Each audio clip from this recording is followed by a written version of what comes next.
Hello everyone and welcome to my YouTube channel. Today we're going to discuss how to fix there was a problem parsing the package.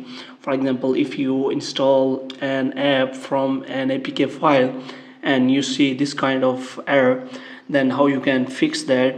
This error occurs due to many reasons, and one of the reason is that the APK file may be corrupted and it incomplete.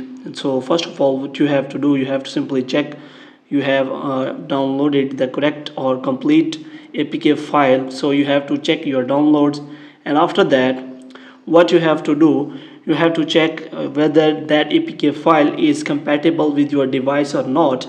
And if it is compatible and still that error occurs, then what you have to do next is you have to simply check whether you have a memory to install that app, because sometimes there are apps which take a lot of storage to install. So you have to make sure that you have that space available.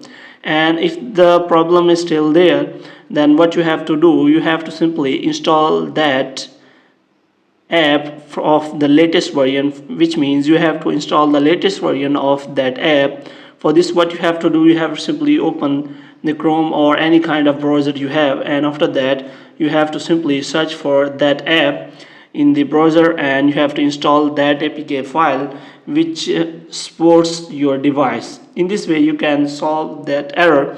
If the problem is still there, you can tell us in the comments so that we can solve for you that problem. Hope you have liked this video. If you want to get more videos like these, you can subscribe our channel.